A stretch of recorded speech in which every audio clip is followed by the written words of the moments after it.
આનીથી વાક્ય 589 વાક્ય. એમાં પરમ કૃપાળુ દેવે એમ લખ્યું, સદગતિ ધર્મને જ સેવીશ.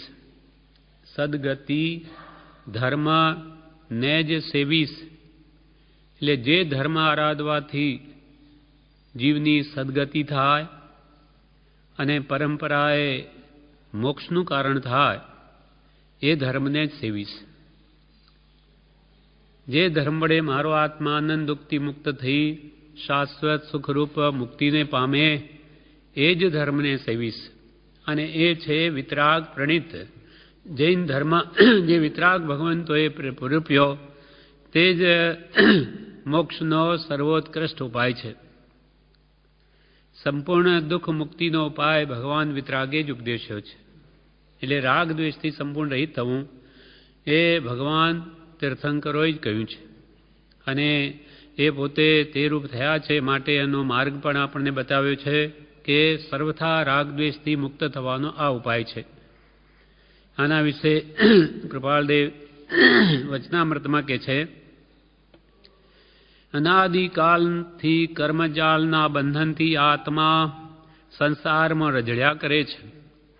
સમય માત્ર પણ તેને ખરું સુખ નથી.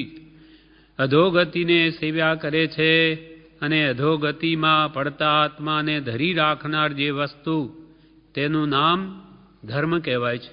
મોક્ષમાળામાં કૃપાલદેવે કહ્યું કે અનાદિકાલથી આપણો આત્મા કર્મોના કારણે સંસારમાં જ રઝળ્યા કરે છે.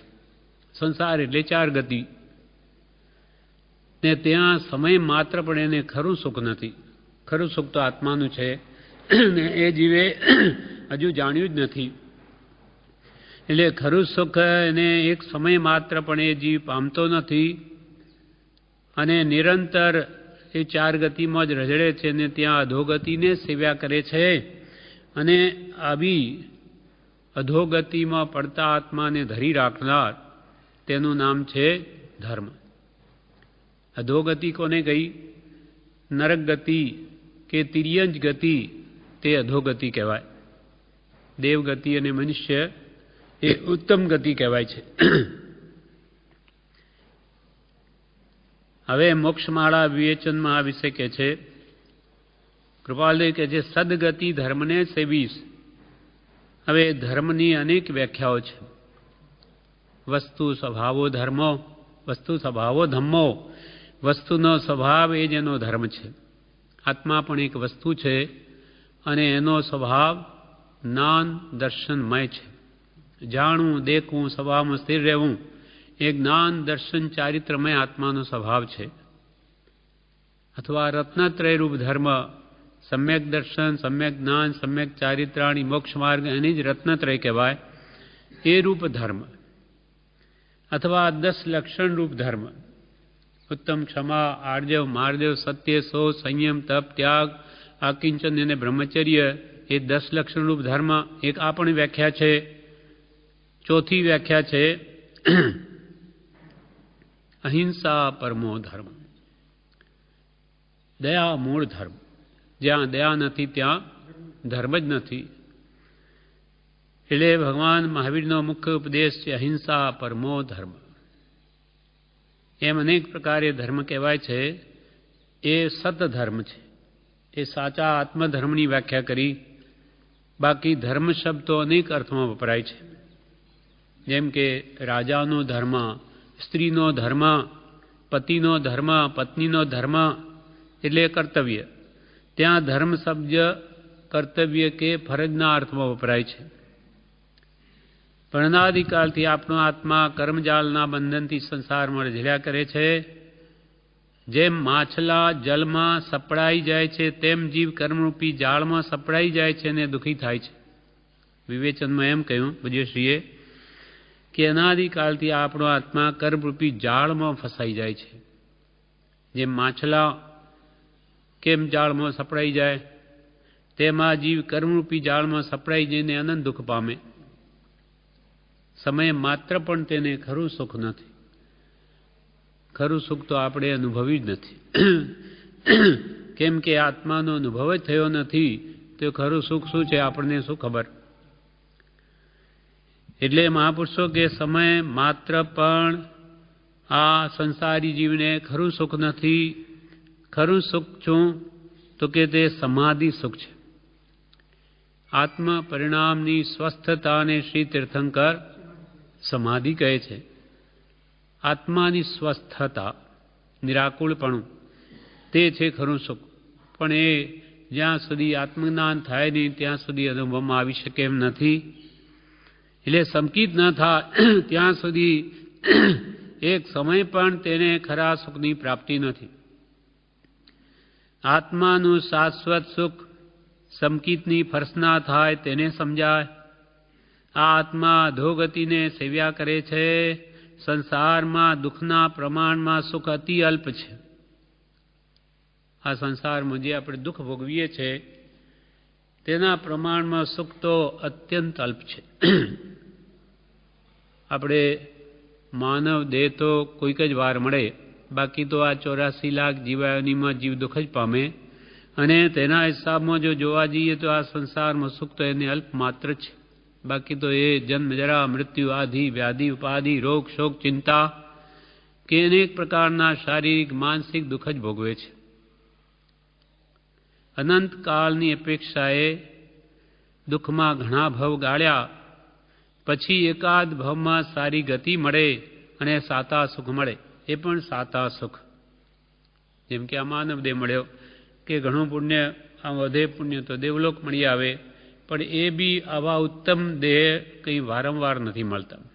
એમાં કરોડો ભાવ બીજા વચ્ચે જાય એટલે ખૂબ ખૂબ દુઃખ ભોગવે. ત્યારે કોઈક વાર પુણ્યનો સંચય થવાથી આવા માનવ જન્મ કે દેવનો જન્મ મળે છે.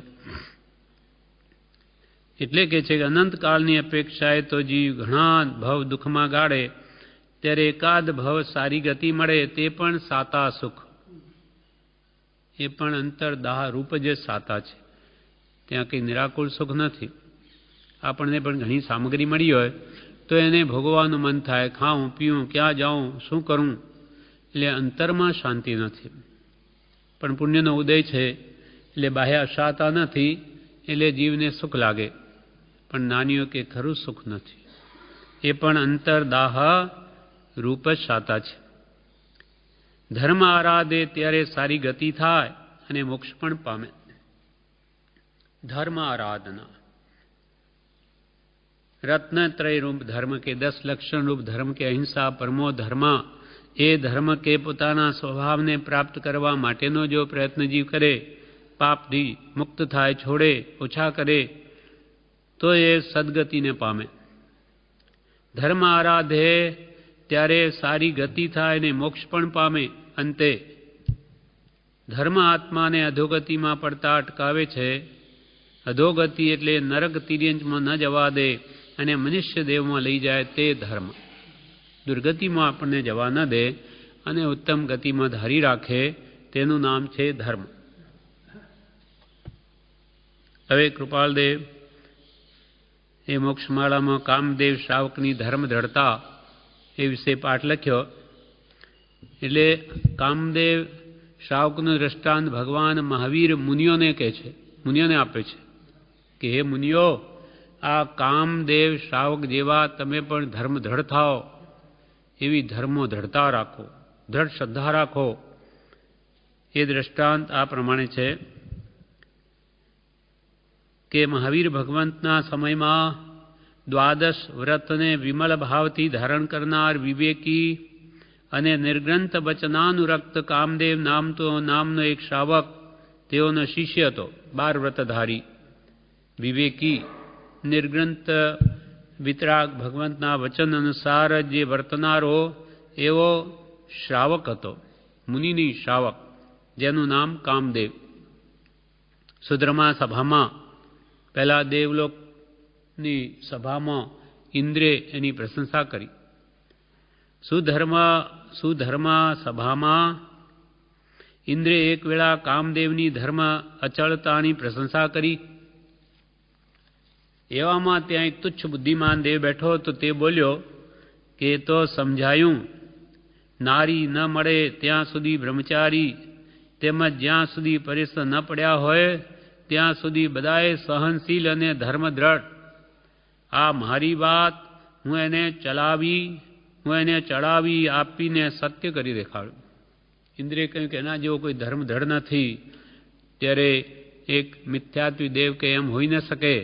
એક માણસ જાત એ શું ધર્મ માટે દ્રઢતા રાખી શકે? હું એને ચલાવીને બતાવું. એમ પોતે વિચારી ધર્મદ્રઢ કામદેવ તેવડા કાયોત્સર્ગ ધ્યાનમાં લીન હતા. ત્યાં એ દેવ આવ્યો. દેવતાએ હાથીનું રૂપ કર્યું. પછી કામદેવને ખૂબ ગુંદ્યો, છતાં તે પણ અચલ રહ્યો. જેને પકડીને ગમે એટલો હલાવ્યો, એના મન તો અડોલ મેરુ પર્વત જેવું સ્થિર છે. એ કોઈ ડરતો નથી. એટલે પછી મૂષળ જેવું અંગ કરી કાળા વર્ણનો સર્પ થઈને ભયંકર ફૂંકાર કર્યો. તો એ કામદેવ કાયોત્સર્ગથી લેશ પણ ચલ્યો નહીં. પછી અટ્ટહાસ કરતા રાક્ષસનો દેહ ધારણ કરીને અનેક પ્રકારના પરિશ્રમ કર્યા. રાક્ષસનું રૂપ લીધું અને અનેક પ્રકારે એને દુઃખ આપ્યું. તો પણ કામદેવ કાયોત્સર્ગથી ચડ્યો નહીં. સિંહ વગેરેના અનેક ભયંકર રૂપ કર્યા. તો પણ કાયોત્સર્ગમાં લેશહીનતા કામદેવે આણી નહીં. એમ રાત્રિના 4 પહોર દેવતાએ કર્યું, પણ તે પોતાની ધારણામાં ફાવ્યો નહીં. પછી તેણે ઉપયોગ વડે કરીને જોયું તો મેરુ શિખરની પેઠેથી અડોલ રહ્યો દીઠો. એનું મન તો અડોલ પર્વત જેવો, એને કોઈ ભય નથી કે આ મને દુઃખ આપે, તેથી એને કોઈ ખેદ નથી. એ તો પોતાના આત્મ ધ્યાનમાં લીન છે, પોતાની આરાધનામાં. કામદેવની અદ્ભુત નિશ્ચલતા જાણી તેને વિનય ભાવથી પ્રણામ કરી દોષ ખમાવીને તે દેવતા સ્વસ્થાન કે ગયો. કામદેવ શાવકની ધર્મદ્રઢતા આપણને શો બોધ કરે છે? તે કહ્યા વગર પણ સમજાયું હશે. એમાંથી તત્વ વિચાર એ લેવાનો છે કે નિર્ગ્રંથ પ્રવચનમાં પ્રવેશ કરીને દ્રઢ રહેવું. કૃપાલદેવ કે આપણને એનાથી શું બોધ મળે? એની દ્રઢતા એણે રાખી એટલું એને કલ્યાણ થયું. તમે એમાંથી શું બોધ લીધો?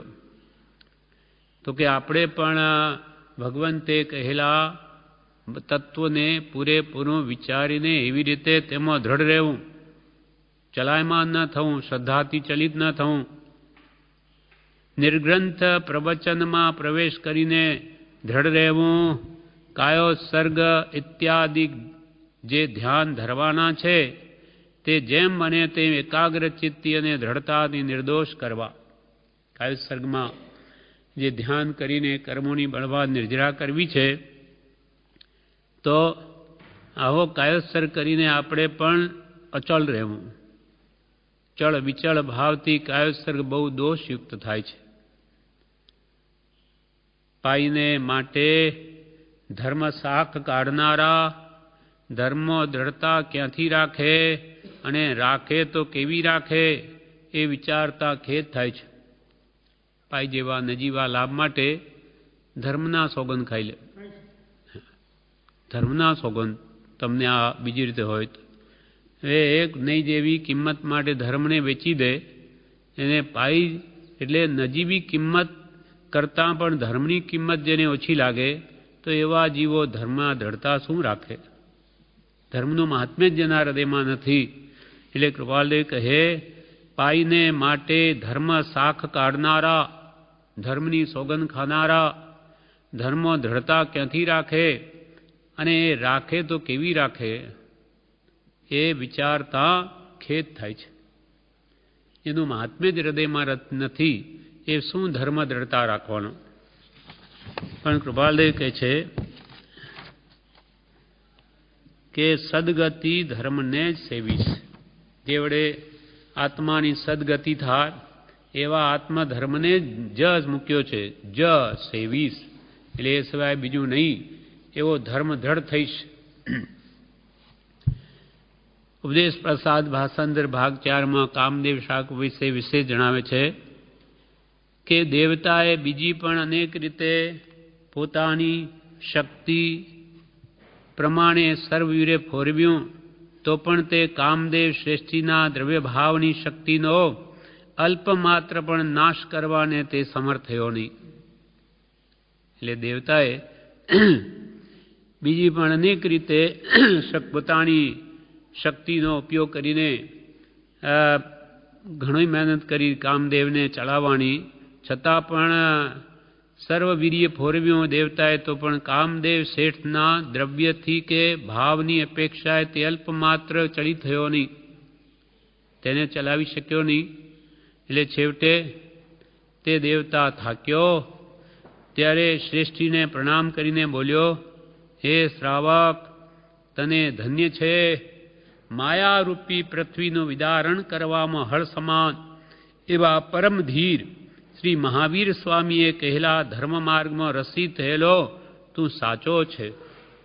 પછી દેવે એવી પ્રશંસા કરી કામદેવની, જ્યારે પોતે જીતી ન શક્યો, છેવટે થાક્યો ત્યારે કહે છે કે હે શ્રેષ્ઠી, હે શ્રાવક, તને ધન્ય છે કે માયારૂપી પૃથ્વીનું વિદારણ કરવામાં તું હળ સમાન છે એવા પરમધીર શ્રી મહાવીર સ્વામીએ કહેલા ધર્મ માર્ગમાં રસિક થયેલો તું ખરેખર સાચો છે. ખરેખર તને ભગવાન મહાવીરના તત્વમાં દ્રઢ શ્રદ્ધા છે. તારા આવા સુદ્રઢ સમકિતરૂપ આદર્શ અરીસોમાં જોવાથી મારું પણ સમ્યક દર્શન સ્વરૂપ પ્રગટ થયું છે અને અનાદિકાળનું મિથ્યાત્વ નાશ પામ્યું છે. પેલો દેવ કહે, હું પણ અનાદિકાળથી મિથ્યાત્વી જ હતો, મને પણ આત્માની શક્તિઓ વિશે મને આવી ખબર જ નહોતી, તો આજે તારી પરીક્ષા કરવાથી મને પણ આ શ્રદ્ધા થઈ છે કે ભગવાન તો કહે છે કે આત્મામાં અનંત શક્તિ છે, તે આજે પ્રગટ જોઈને મને પણ સમકિત થયું. એટલે કે ભગવાનના કહેલા તત્વો ઉપર મને પણ વિશ્વાસ આવ્યો છે. તારા આવા સુદ્રઢ સમકિતરૂપ આદર્શમાં જોવાથી મારું પણ સમ્યક દર્શન સ્વરૂપ પ્રગટ થયું છે અને અનાદિકાળનું મિથ્યાત્વ નાશ પામ્યું છે. તારા ધર્માચાર્ય તો શ્રી મહાવીર ભગવાન છે, પણ મારો ધર્માચાર્ય તો તું જ છે. કામદેવ શ્રાવકને કહે કે તારા ધર્માચાર્ય તો ભગવાન મહાવીર છે, પણ મારો ધર્માચાર્ય તો તું જ છો, કે તારા નિમિત્તે મને સમ્યક દર્શનની પ્રાપ્તિ થઈ, શ્રદ્ધા થઈ, અનાદિકાળમાં નહીં થઈ, તે કે હવે મને થઈ. તારા ધર્માચાર્ય તો શ્રી મહાવીર ભગવાન છે, પણ મારો ધર્માચાર્ય તો તું જ છે. ચંદનના વૃક્ષની જેમ તે પરિસહો સહન કરીને મને સમ્યકરૂપી સુગંધ આપી છે, તે સર્વ મારો અપરાધ ક્ષમા કરજે. ચંદનને કુહાડાથી કાપે તો પણ એ શું આપે? સુગંધ જ આપે. કુહાડાને સુગંધિત કરી દે. તે મેં તો કે તમને એટલો બધો પરિશ્રમ આપ્યો, એટલું દુઃખ આપ્યું, છતાં પણ તમે તો મને સમકિતી બનાવ્યો. ચંદનના વૃક્ષની જેમ તે પરિસહો સહન કરીને મને સમ્યકરૂપી સુગંધ આપી છે, તે સર્વ મારો અપરાધ ક્ષમા કરજે ઇત્યાદિ તે શ્રેષ્ઠીની સ્તુતિ કરીને દેવતાએ પોતાને સ્વર્ગથી ત્યાં આવવાનું કારણ કહી બતાવ્યું કે આ પ્રમાણે ઇન્દ્રે તમારી પ્રશંસા કરી હતી, પણ મને વિશ્વાસ ના આવ્યો એટલે હું અહીં આવેલો, પણ ખરેખર તમે એવા જ છો. હું સ્વર્ગથી સમ્યક્ત્વ રહિત આવ્યો હતો અને તેનાથી પરિપૂર્ણ થઈને હવે પાછો સ્વર્ગે જઈશ, સમકિત રહિત આવેલો અને હવે સમ્યક દર્શન લઈને જઈશ. તે બહુ સારું કર્યું કે એક મિથ્યાત્વરૂપ વસ્તુથી મને ખાલી કર્યો અને એક સમ્યક દર્શનરૂપ વસ્તુના દાનથી મને ભરપૂર કર્યો. અહો, તારું ચાતુર્ય અકલિત છે. એમ કહીને તે દેવ શ્રેષ્ઠીને 3 પ્રદક્ષિણા દઈ ઉપકારનું સ્મરણ કરતો કરતો સ્વર્ગે ગયો. હા, અકલિત એટલે કળી શકાય નહીં એવું તો તારું ચારિત્ર, કેમ કે અંતરંગ ચારિત્ર છે, કેટલી ધર્મદ્રઢતા અંતરમાં રાખી, એટલે તારું ચારિત્ર અકળિત છે, હું નહીં કળી શકું. એમ કહીને તે દેવ શ્રેષ્ઠીને 3 પ્રદક્ષિણા આપી આવી રીતે તેનો ઉપકારનું સ્મરણ કરી અને તે સ્વર્ગે ગયો. આ પ્રમાણે આપણને કૃપાલદેવ કહે છે કે જે ધર્મ વડે આત્મા સદગતિ પામે એવા ધર્મને સેવીશ, અને એ પણ કાલાંતરે તો મોક્ષ આપે એમ. આવું અનંતવાર દેવલોક પણ પામ્યો, તે જે સદગતિ કહેવાય. પણ હવે પુણ્યાનુબંધી પુણ્ય લઈ અને શુદ્ધ ભાવના લક્ષ્ય શુભમાં રહું કે જેથી કાલાંતરે સદગતિ પામીને પરંપરાએ તો મોક્ષને પામું. એટલે એવો જે મોક્ષ આપનાર વિતરાગ પરમાત્માનો જે સાચો મૂળ માર્ગ છે તેને જ સેવીશ. એટલે કૃપાલદેવ કહે સદગતિ ધર્મને જ સેવીશ. હવે 590 વાક્યમાં કહે છે સિદ્ધાંત માનીશ પ્રણીત કરીશ. એના સંબંધમાં છે કે એટલે એવા વિતરાગ પ્રણીત ધર્મને જ સેવીશ, સદગતિ માટે સેવીશ. ખરેખર પંચમ ગતિરૂપ મોક્ષ છે તેને માટે સેવીશ. અને વિતરાગ ભગવંતોએ જે ધર્મના સિદ્ધાંતો પ્રરૂપ્યા નિરૂપણ કર્યા તેને જ માનીશ, બીજા નહીં માનું. જેમ પ્રભુ શ્રી કે સિદ્ધાંતો જૈનનો, વિતરાગનો અને ભક્તિ વૈષ્ણવની અને ટેક મુસલમાનની, એ ત્રણેય ભેગા થાય તો જીવનું કલ્યાણ થઈ જાય. એટલે ભગવાન તીર્થંકરોએ જે ધર્મ સ્થાપ્યો રાગદ્વેષ રહિત થવાનો, સર્વ દુઃખથી મુક્ત થવાનો, જન્મજરા મરણથી મુક્ત થવાનો, તેના સિદ્ધાંતને જ માનીશ. કેમ કે ભગવાન જે સિદ્ધાંત યોજે તે ત્રણેય લોકના સર્વદ્રવ્ય, તેના અનંત ગુણો, અનંત પર્યાયો, આખું વિશ્વ જેમ છે તેમ બધું જોઈને નિર્ણય કરેલો છે. માટે એમાં કોઈ કાળે ફેરફાર ન થાય અને સિદ્ધાંતમાં કોઈ કાળે ફરક પણ પડે નહીં. ત્રણેય કાળમાં સિદ્ધાંત એક જ હોય, એમાં કોઈ કાળે ફરક ન પડે. એ વાત કૃપાલદેવ અનેક પત્રોમાં સમજાવે છે. અહીંયા મહાનીતિ 590 વાક્યમાં એમ કહ્યું કે તે ધર્મના સિદ્ધાંતને માનીશ અને તેને જ પ્રણીત કરીશ. તેને માનીશ અને બીજાને પણ તે સિદ્ધાંતનું સ્વરૂપ જ પ્રણીત કરી સમજાવીશ કે બોધીશ. એટલે ઉપરના વાક્યમાં કહ્યું તેમ જે ધર્મને આરાધવાથી જીવની સદગતિ થાય એવા વિતરાગ ધર્મના સિદ્ધાંતને જ માનીશ, તેમજ પ્રણીત કરીશ. સત્પુરુષો જે કહે છે તે સૂત્રના સિદ્ધાંતના પરમાર્થ રૂપ છે. જ્ઞાની પુરુષો જે કંઈ પણ વચન કહે તે સૂત્રના સિદ્ધાંતના પરમાર્થ રૂપ છે, રહસ્ય રૂપ છે. અર્થાત સૂત્ર સિદ્ધાંતના રહસ્યને સમજાવનારા છે. જ્ઞાની પુરુષના વચનો શું? ભગવાન મહાવીરે જે સિદ્ધાંત કયા, જે સૂત્રોમાં આજે છે રાખવામાં આવ્યા, તેના રહસ્યને સમજાવે જ્ઞાની પુરુષો. સત્પુરુષો માટે જે કહે છે તે સિદ્ધાંતના પરમાર્થ રૂપ છે, એટલે કે સૂત્ર સિદ્ધાંતના રહસ્યને સમજાવનારા છે. માટે જ્ઞાની પુરુષના વચનો ને જ ઉપાસીશ, તે સદૈવ ઉપાસનીય છે. કૃપાલદેવ હવે વચનામૃતના પત્રોમાં આ વિશે જણાવે છે. 5734 ઉપર કે છે કૃપાલદેવ, સત્પુરુષો જે કહે છે તે સૂત્રના સિદ્ધાંતના પરમાર્થ છે. સૂત્ર સિદ્ધાંતો કાગળ છે અને અમે અનુભવથી કહીએ છીએ.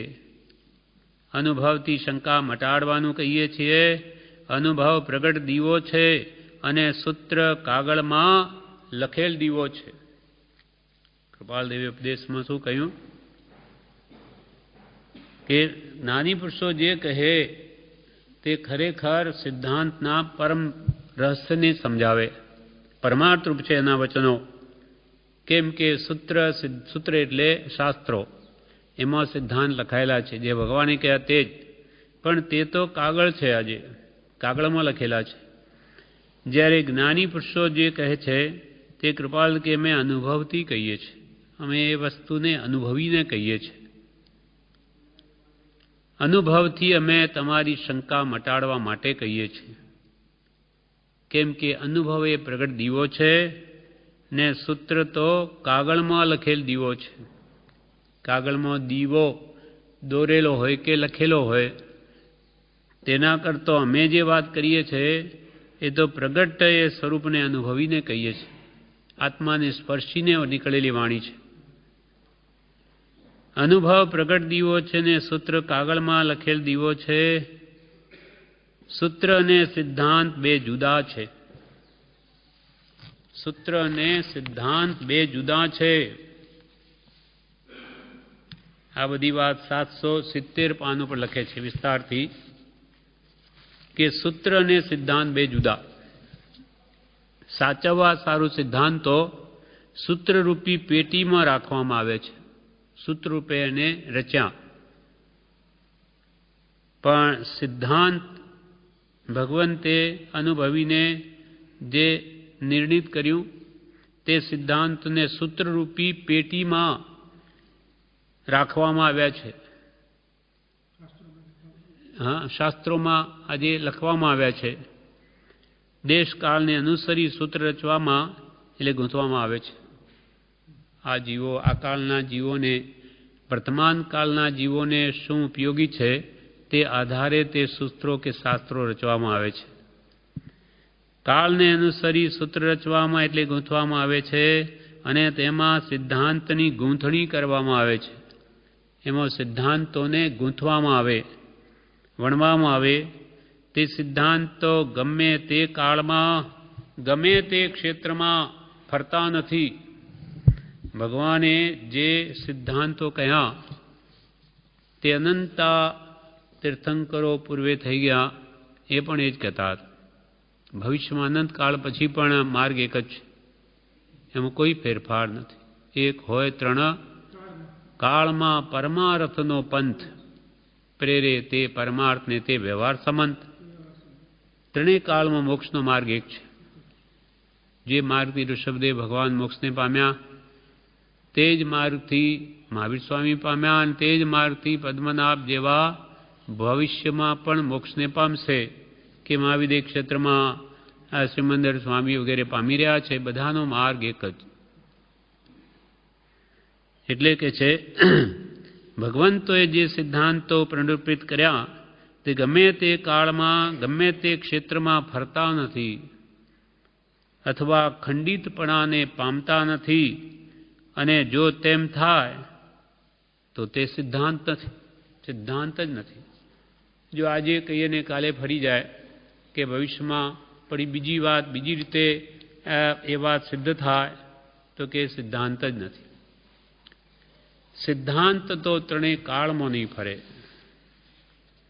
અનુભવીને સિદ્ધ થયેલી વાતો નાની પુરુષોએ એટલે કેવળી પ્રરૂપિત ધર્મ કહેવાય છે. કેવળી પ્રરૂપિત એટલે કેવળ જ્ઞાન વડે જગતનો સર્વ દ્રવ્ય ગુણ પર્યાય સર્વનું સ્વરૂપ જોઈ ને નિર્ણય કર્યો છે. માટે એ નિર્ણય કોઈ કાળે નહીં ફરે. બધું જોઈને કહ્યું, એમના જ્ઞાનથી કોઈ જાણ્યું નથી. અને વળી સિદ્ધાંત કેવા છે કોઈ કાળે ફરે નહીં પણ છે કેવા તો દ્રષ્ટાંતિ કૃપાલદેવ સમજાવે. સિદ્ધાંત એ ગણિતની માફક પ્રત્યક્ષ છે. તેથી તેમાં કોઈ જાતની ભૂલ કે અધૂરાપણું સમાતું નથી.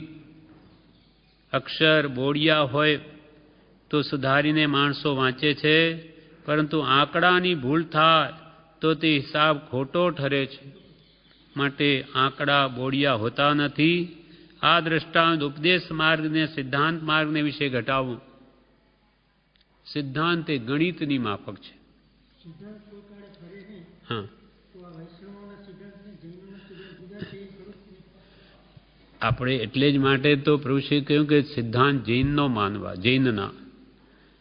એ એમનું જ્ઞાન જ્યાં સુધી પહોંચ્યું ત્યાં સુધી એમણે સિદ્ધાંતો બનાવી લીધા. હવે કોઈ તો કે આ દેવલોકમાં જવું એ જ મોક્ષ.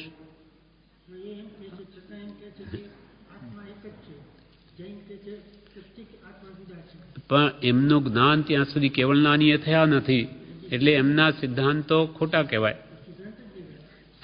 જ્ઞાન જૈન દ્રષ્ટિએ ન કહેવાય. એ ભલે નામ ધારતા હોય એટલી શું થઈ ગયું?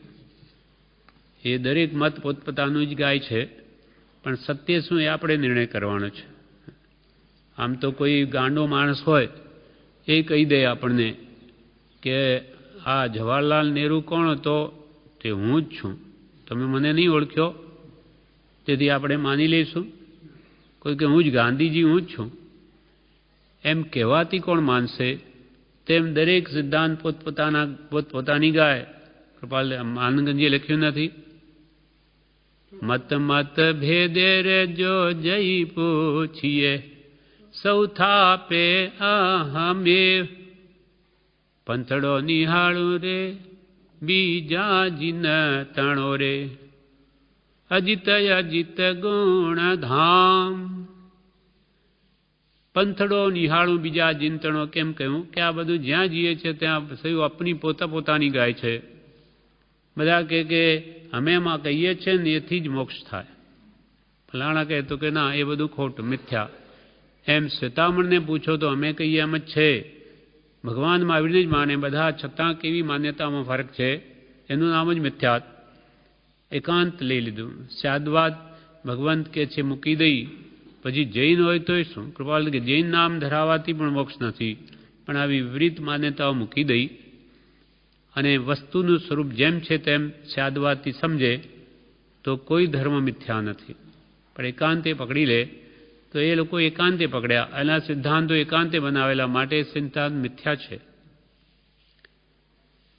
એટલે સત્પુરુષો જે કહે, સત્પુરુષો તો મેરા ભગવાન તીર્થંકરોએ જે કહ્યું તેને જ અનુસરીને ચાલે છે. એ પોતાનું કંઈ મતે સ્થાપતા નથી અને પોતાનું કંઈ પંથ પણ સ્થાપતા નથી. ભગવાન વિતરાગોએ જે કહ્યું તે જ બધાને સમજાવવાનો એમનો પ્રયત્ન હોય છે. કેમ કે આત્માનું સુખ કેવું છે એ પોતે અનુભવ્યું છે. અંશે પણ વિતરાગ તીર્થંકરો કેવું સુખ અનુભવે તે જ્ઞાની જાણે છે. માટે પ્રથમ નમો ગુરુરાજને કે જેણે આપ્યું જ્ઞાન. જ્ઞાને વીરને ઓળખ્યા, ટળ્યું દેહ અભિમાન. દેહાભિમાન કેમ નથી ટળતું? કે આપણે સીધા ભગવાન મહાવીરને ઓળખવા જઈએ, ન ઓળખાય. બચ્ચે ગુરુ ગોવિંદ દોનું ખડે કિસકો લાગો પાય, બલિહારી ગુરુ દેવ કી જેણે ગોવિંદ દિયો બતાય. કેમ કે એનું સ્વરૂપ શું છે એ જાણે છે. હવે આજે તો કૃપાલ કે કંઈ આપણી ભૂલ હોય તો તીર્થંકર કહેવા આવે નહીં, પણ પ્રત્યક્ષ જ્ઞાની હોય તે આપણી ભૂલ કઢાવી શકે. તેમ પણ પ્રત્યક્ષ જ્ઞાની એ આજે આપણે ઓળખી શકવાની શક્તિ નથી. તો કૃપાલદેવે આ બધી ભૂલો આપણી બતાવી છે. એમને પ્રત્યક્ષ તુલ્ય માનીને એ પ્રમાણે આપણી ભૂલો કાઢીએ તો આજે પણ કામ થાય એવું છે. એટલે સિદ્ધાંત એ તો ગણિતની માફક પ્રત્યક્ષ છે, તેથી તેમાં કોઈ જાતની ભૂલ કે અધૂરાપણું સમાતું નથી. તેમાં કોઈ જાતનું અધૂરાપણું કે એમાં ભૂલ સિદ્ધાંતમાં ન ચાલે. અક્ષર બોડિયા હોય તો સુધારીને વાંચી શકે. બોડિયા એટલે કોઈની માત્રા તૂટી ગઈ હોય, કોઈની રસવાઈ ન હોય તોય આપણે એનો ભાવ સમજી લઈએ અને વાંચી લઈએ, ચાલે. એટલે કૃપાલ કે અક્ષર બોડિયા હોય તો સુધારીને માણસો વાંચે, પરંતુ આંકડાની ભૂલ થાય તો તે હિસાબ જ ખોટો ઠરે. આંકડો ખોટો થઈ ગયો તો આખો સરવાળો જ ખોટો આવે. પછી એને તો એની સુધરે તો ભૂલની ભૂલ ચાલ્યા જ કરે આગળ. તેમાં દ્રષ્ટાંત પરથી ઉપદેશ માર્ગને સિદ્ધાંત બોધ વિશે ઘટાડવું. એટલે સિદ્ધાંત તો ગમે તે દેશમાં, ગમે તે ભાષામાં, ગમે તે કાળમાં લખાણા હોય તો પણ અસિદ્ધાંતપણાને પામતા નથી. સિદ્ધાંત અનંત કાળ પહેલાં જે સિદ્ધ થયેલી વાતો તે આજે હોય તો એમાં ફરક ન પડે. ગમે તે દેશમાં હોય કે ગમે તે ભાષામાં હોય કે ગમે તે કાળમાં લખાણા હોય, પણ એ સિદ્ધાંત રૂપ જ રહે. દાખલા તરીકે કૃપાલદે આ વાત સમજાવે. દાખલા તરીકે 2 ને 2 4 થાય. પછી ગમે તો ગુજરાતી કે સંસ્કૃત કે પ્રાકૃત કે ચીની ભાષામાં કે અરબી, પર્શિયન કે ઇંગ્લિશ ભાષામાં લખાયેલા હોય, પણ 2 ને 2 તો 4 જ થાય. કે ભાઈ અંગ્રેજી ભાષા છે એટલે અહીંયા તો 5 થાય. એમ ન બને. ગમે તે ભાષા, ભલે ઇટાલિયન હો કે પાર્સિયન હો કે અરબી હો કે જાડેજી હો કે ભલે તેલુગુ હો કે તમિલ હો, બધામાં સિદ્ધાંત તો એક જ ઠરે, એટલે 2 ને 2 તો 4 જ થાય. તે આંકડાને ગમે તે સંજ્ઞામાં ઓળખવામાં આવે તો પણ 2 ને 2 નો સરવાળો 4 થાય એ વાત પ્રત્યક્ષ છે. જેમ 9 9 81 તે ગમે તે દેશમાં ગમે તે ભાષામાં અને ધોળા દિવસે કે અંધારી રાત્રિએ ગણવામાં આવે તો પણ 80 અથવા 82 થતા નથી, પરંતુ 81 થાય છે. અંધારામાં ગણે તો શું કંઈ એક વધી જાય? 9 9 81 જ થાય. અજવાળામાં ગણો, અંધારામાં ગણો, ગમે તે દેશમાં ગણો, ભાષામાં ગણો, પણ એ તો કદી ન 80 થાય ન 82 થાય. આ જ પ્રમાણે સિદ્ધાંત થાય છે. સિદ્ધ થયેલી વાતો અનુભવથી એ કોઈ કાળે ન ફરે, ત્રિકાળમય. સિદ્ધાંત છે એ પ્રત્યક્ષ છે, નાનીના અનુભવ ગમ્યની બાબત છે. અનુભવીને કહે છે. આપણે એક વાત કરીએ, અનુભવી નથી કહેતા, એટલે કાલે વળી બીજી વાત કરીએ કે ના ના હવે તો એમ સમજાય છે, કેમ કે અનુભવ વગરનું છે. સિદ્ધાંત છે પ્રત્યક્ષ છે, જ્ઞાનીના અનુભવ ગમ્યની બાબત છે. તેમાં અનુમાન પણ કામ આવતું નથી. એ અનુમાન ન ચાલે સિદ્ધાંતમાં. અનુમાન એ તર્કનો વિષય છે, અને તર્ક એ આગળ જતાં કેટલી વાર ખોટો પણ પડે. પરંતુ પ્રત્યક્ષ જે અનુભવ ગમ્ય છે તેમાં કાંઈ પણ ખોટાપણું સમાતું નથી.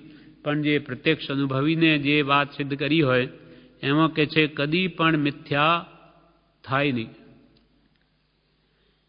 હવે જેને ગુણાકારનું જ્ઞાન ન હોય, જેને ગુણાકાર અથવા સરવાળાનું જ્ઞાન થયું છે, તે એમ કહે છે કે 9 9 81, જેને ખરેખર આવડે છે ગુણાકાર, કે 9 વાર 9 9 ગણે જોડે તો પણ 81 થાય. એટલે જેને ગુણાકાર કરતા આવડતા હોય કે જોડ કરતા આવડતી હોય તે તો એમ જ કહેશે કે 81 થાય.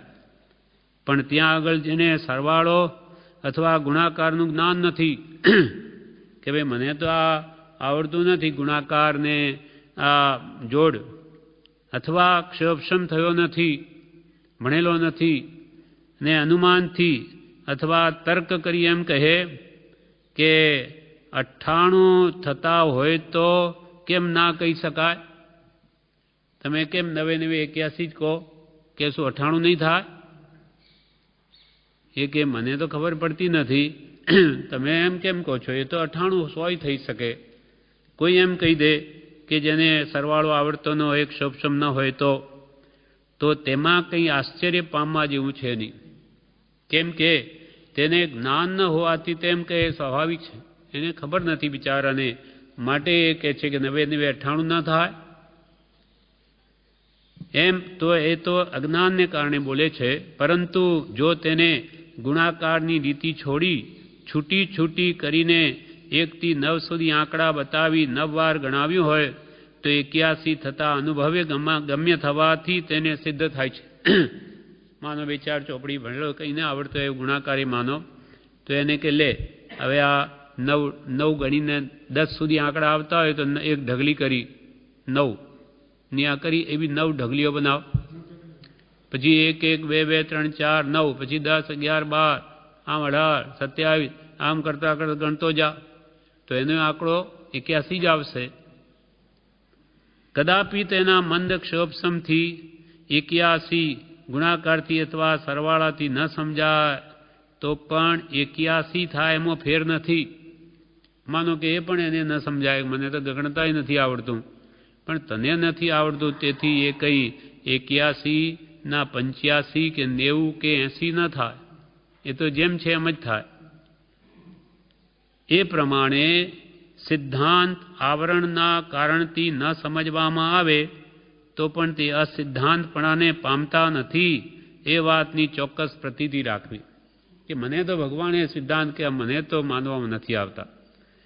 તો કે તને આવો કે ન આવો એ તો જેમ છે તેમ જ છે.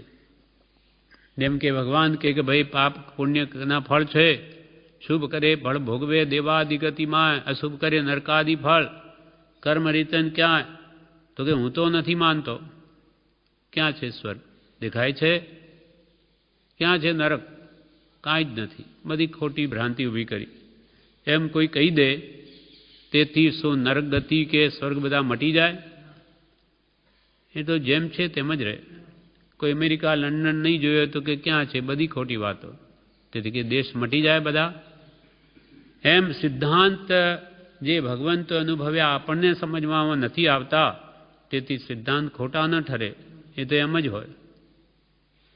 એ વાતની ચોક્કસ પ્રતીતિ રાખવી છતાં ખાતરી કરવા જરૂર હોય તો તેમાં બતાવ્યા પ્રમાણે કરવાથી ખાતરી થતાં પ્રત્યક્ષ અનુભવ ગમ્ય થાય છે.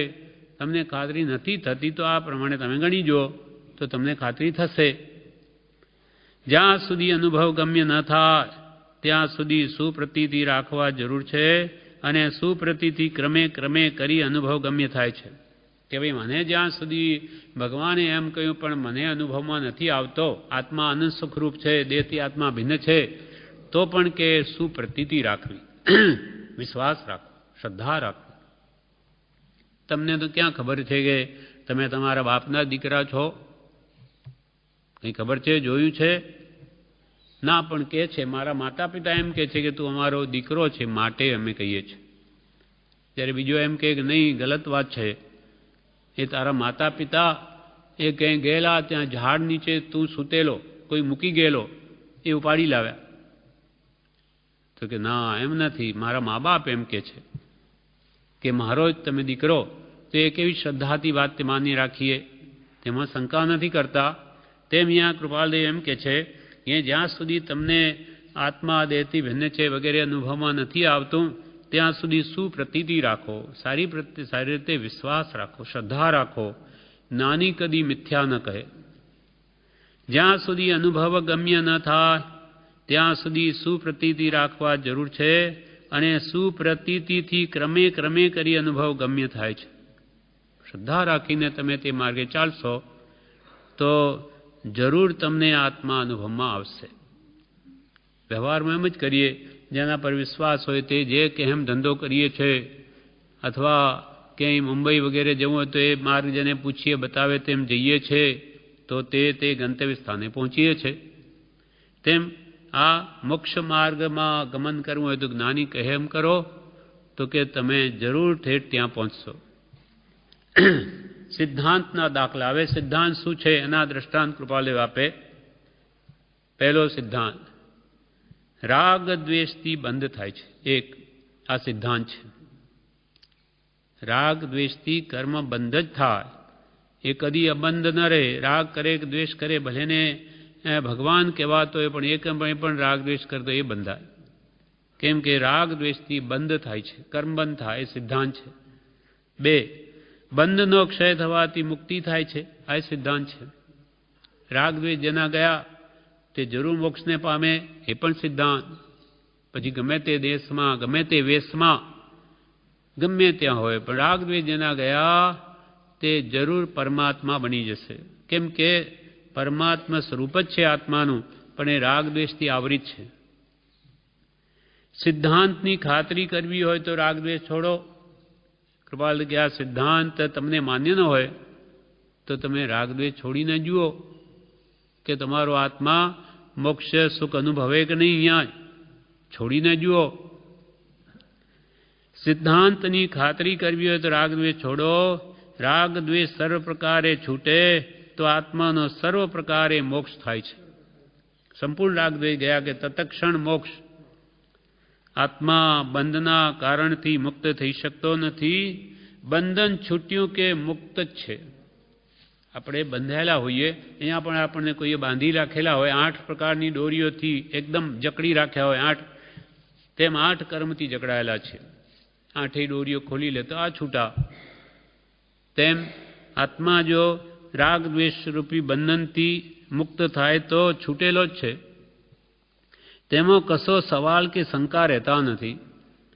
જે સમયે સર્વથા પ્રકારે રાગ દ્વેષ ક્ષય થાય તેને બીજે જ સમયે કેવળ જ્ઞાન છે. બીજે જ સમયે કેવળ જ્ઞાન છે. જ્ઞાનીના સિદ્ધાંતમાં ફેર હોઈ શકે નહીં. જ્ઞાનીએ પુરુષોએ જે અનુભવીને સિદ્ધ કરીને કહ્યું તેમાં ત્રણેય કાળમાં ફેર ન હોય. જ્ઞાનીના સિદ્ધાંતમાં ફેર હોઈ શકે નહીં. સૂત્રો આત્માનો સ્વધર્મ પ્રાપ્ત કરાવવા માટે કરવામાં આવ્યા છે, પણ તેનું રહસ્ય યથાર્થ સમજવામાં આવતું નથી, તેથી ફેર લાગે છે. સૂત્રો શાસ્ત્રો શા માટે જ્ઞાનીઓ જ્યાં આત્માનો સ્વધર્મ પ્રાપ્ત કરાવવા, સ્વ આત્મધર્મ, પોતાનું સહજાત્મ સ્વરૂપ જે અનંત સુખરૂપ છે એને પ્રાપ્ત કરાવવા માટે શાસ્ત્રો રચ્યા છે. પણ તેનું રહસ્ય શું તે કહે છે હજુ યથાર્થ સમજવામાં આવતું નથી, તેથી એને ફેર લાગે છે.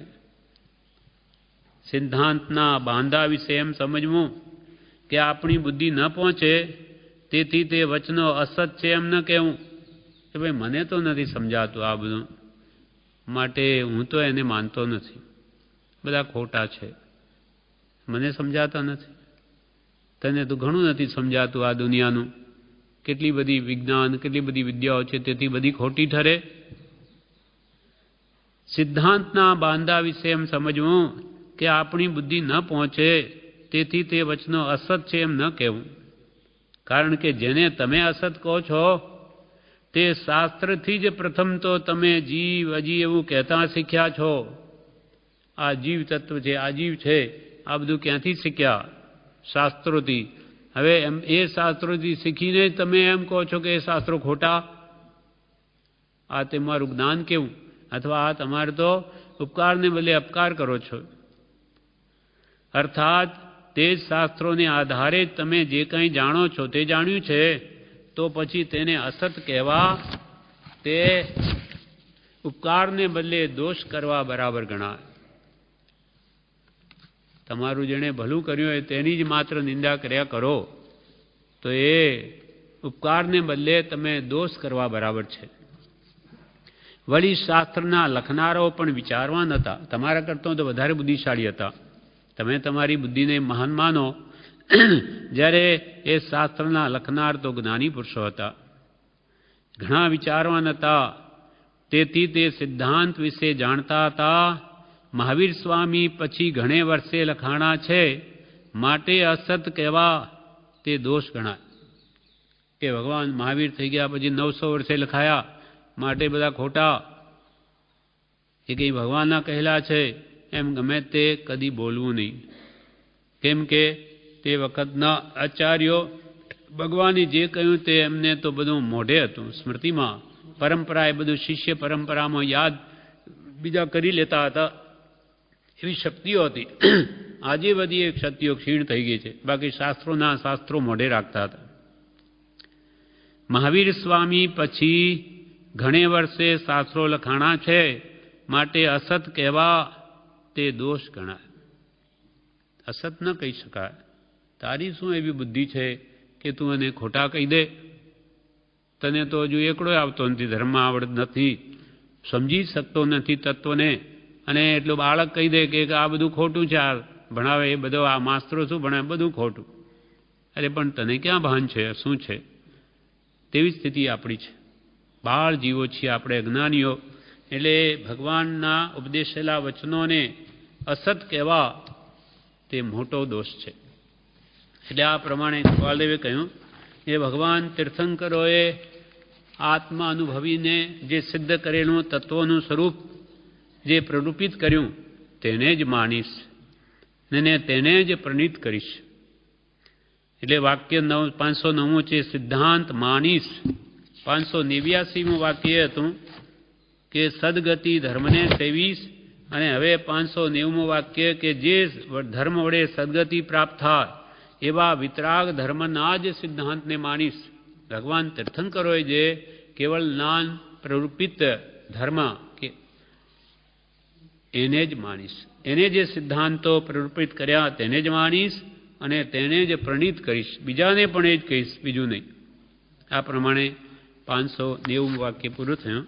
વિશેષ આપણે આવતીકાલે.